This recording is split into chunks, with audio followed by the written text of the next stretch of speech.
Hi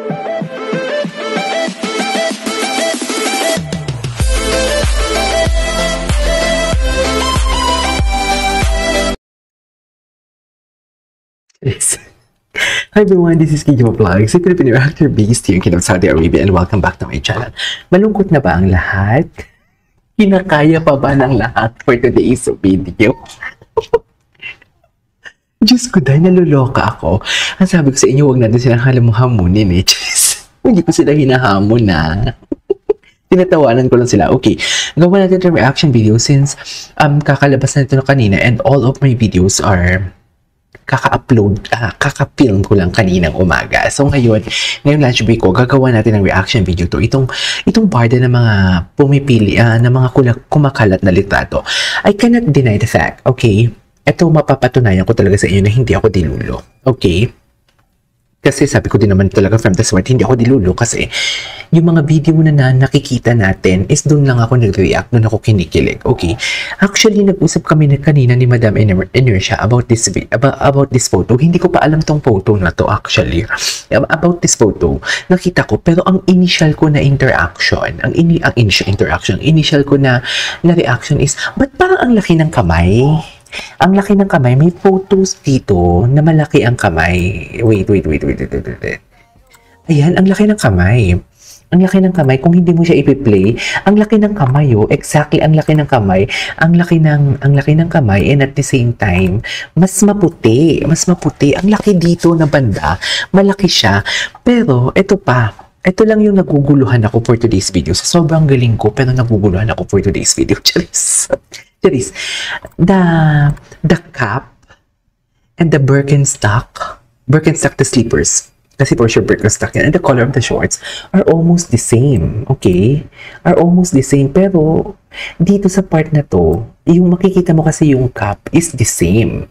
Tapos yung Birkenstock, the same din.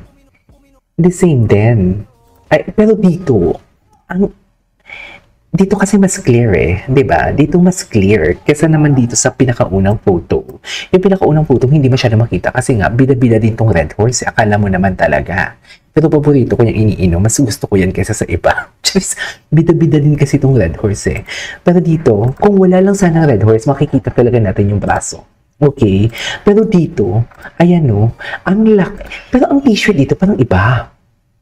Iba ang t-shirt dito. Tingnan mo yung t-shirt. Parang printed ang t-shirt dito kasi yung t-shirt dito plain. Pero yung cup, may cup, di ba? Dito, may cup, may cup. Merong cup for today's video. Even the slippers. Slippers, hindi din ako sure eh. Pero, we cannot deny the fact talaga na somehow, parang nagtutugma din naman. Pero dito, ito kasi mas clear to eh. Mas clear to nakita na mas thick. Mas beef. Wow. Mas thick ang lalaki dito. Ayan o. Thick ang lalaki dito. At saka ang puti ng braso. Pero meron din somehow talaga na tumutugma din sa suot ni Gunoo, sa cap and sa, what do you call this? Sa Birkenstock. So may reaction, ang reaction ko dito, who are you to expose this?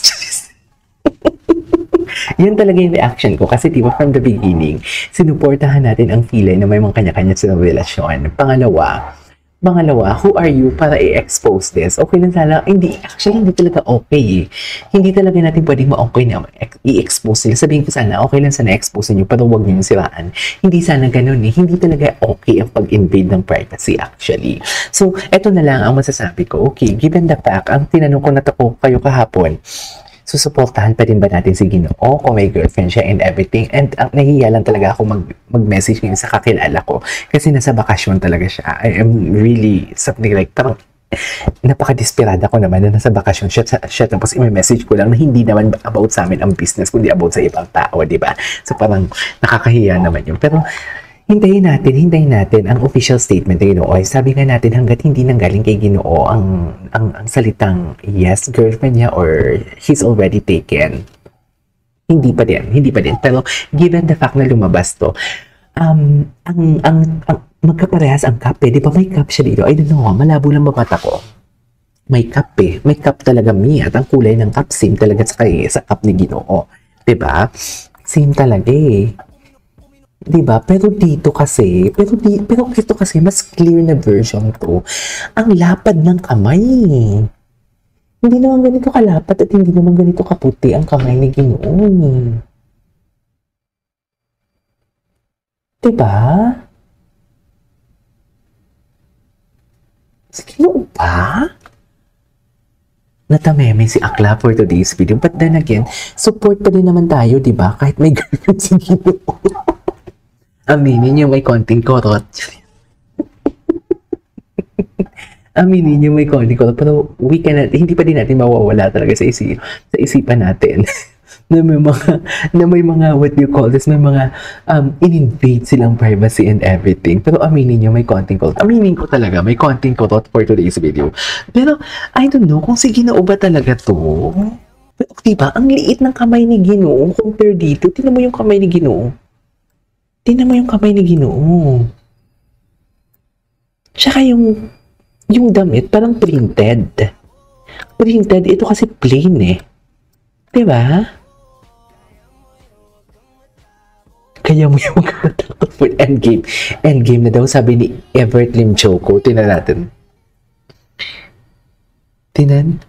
Ang dami, oh. Ang dami. I think dapat na pumunta si David at Manalang family sa NBI at magpatulong. Obvious na demolition job ito at di aware si Dean na kinukunan siya ng close range ng isang nasa tabi niya lang o circle niya. This isn't the David we know is he being set up. Yun lang. Is he being set up for today's video?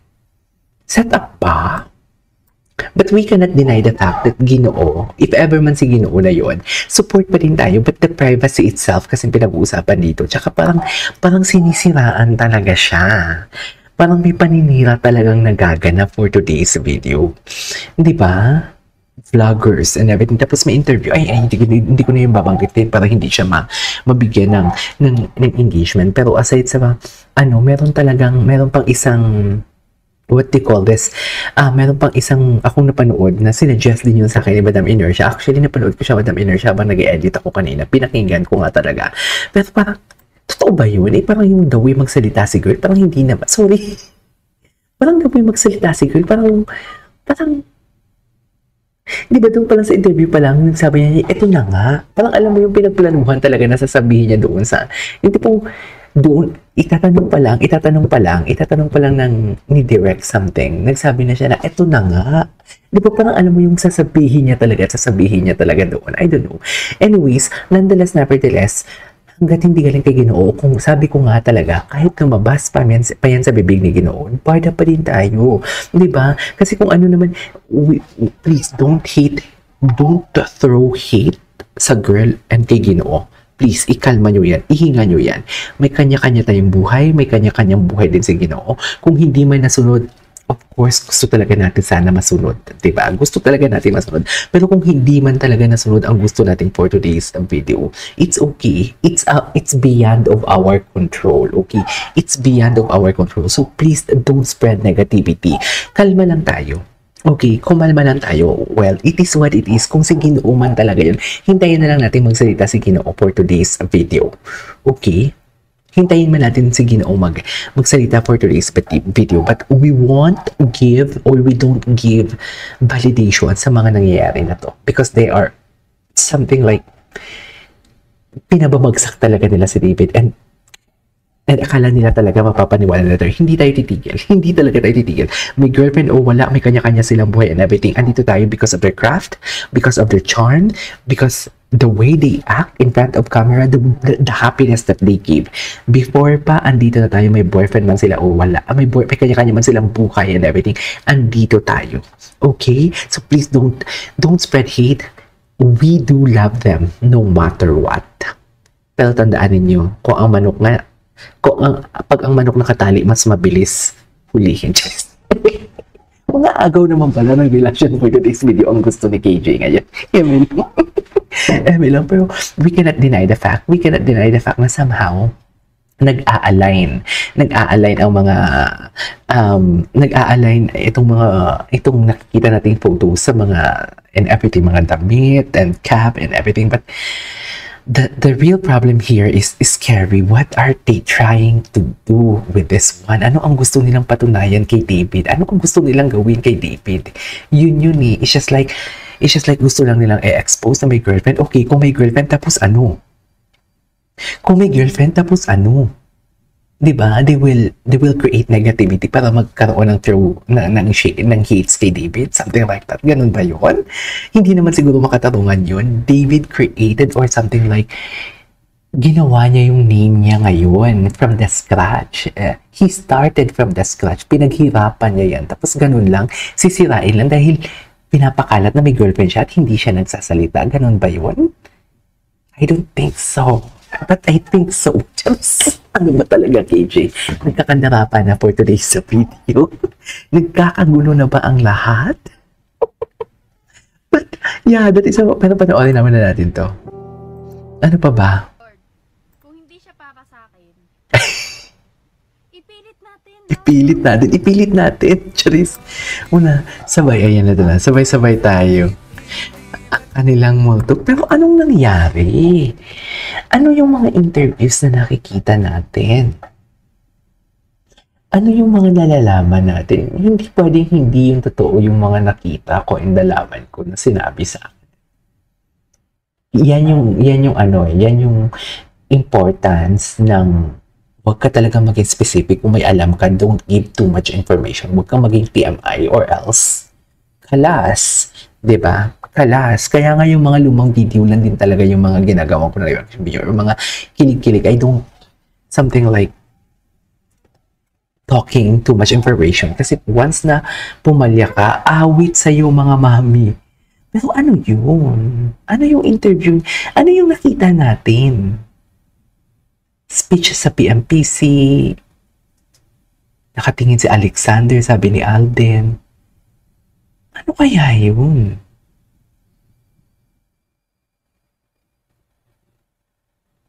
What do you think? Charis. Mag-isip na muna tayo for today's video. Basta walang bibitaw Ayan walang bibitaw for today's video. This is KJ Vlogs. See you on my next vlog. Bye!